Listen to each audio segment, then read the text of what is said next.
نحمده ونصلي على رسوله الكريم اما بعد فاعوذ باللہ من الشیطان الرجیم بسم اللہ الرحمن الرحیم۔ آج ہم حضرت امام احمد بن حنبل رحمۃ اللہ علیہ کی والدہ کے بارے میں پڑھیں گے۔ حضرت امام احمد بن حنبل شیبانی بغدادی رحمۃ اللہ علیہ کی والدہ کا نام صفیہ بنت میمونہ بنت عبد الملک شیبانی تھا۔ امام صاحب رحمۃ اللہ علیہ 3 سال کی عمر میں یتیم ہو گئے تھے۔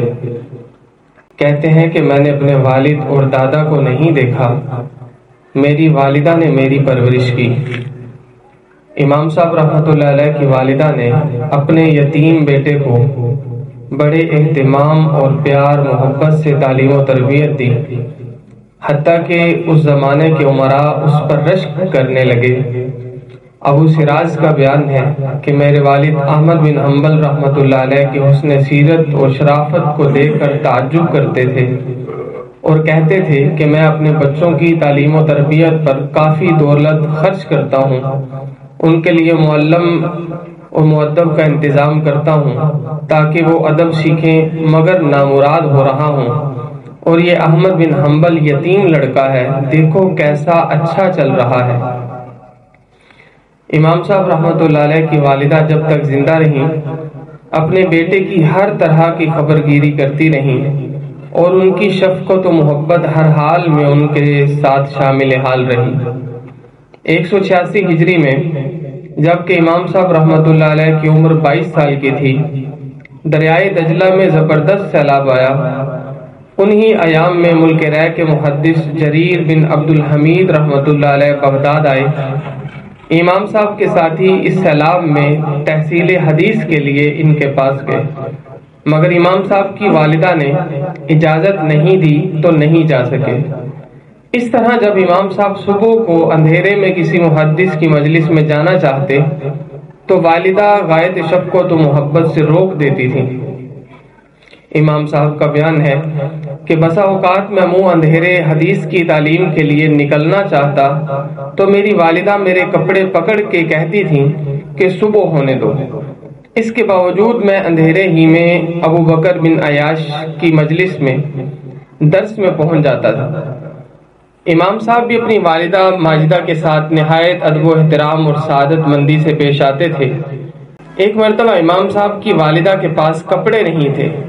اس زمانہ میں زکوٰۃ کی رقم آئی تو یہ کہہ کر واپس کر دی کہ لوگوں کے مال کی میل کچیل سے اوریانی بہتر ہے، کچھ دن یہاں رہ کر کوچ کرنا ہے۔ تو یہاں بھی دیکھ لیجئے، ایک طرف وقت کے عمراء رؤسا تھے، بڑے بڑے امیر جو اپنے بچوں کو پڑھانے کے لیے بہترین استاد اور ٹیوشن کا انتظام کرتے، لیکن وہ ان بچوں کو، امیر زادوں کو نہ ادب سکھا سکے نہ علم سکھا سکے، اور ایک طرف یتیم بچہ ہے اور امام احمد بن حنبل رحمۃ اللہ علیہ ہیں کہ جن کو وقت کے بادشاہ نے اس بات کے لیے قید میں بند کر دیا تھا کہ تو کہہ دے کہ قرآن کریم اللہ کی مخلوق ہے، اللہ کا کلام نہیں ہے۔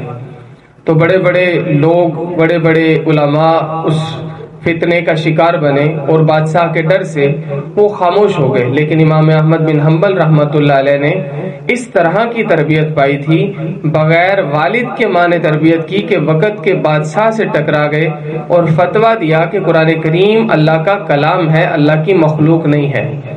بعد میں انہیں جیل میں بند کیا گیا، ظلم و ستم کے پہاڑ توڑے گئے، لیکن اللہ کے کلام کو اللہ کے مخلوق کہنے سے یہ باز رہے، اور یہ ساری کی ساری جو محنت تھی اور کوشش تھی وہ ساری پیچھے ایک ماں کی ہے۔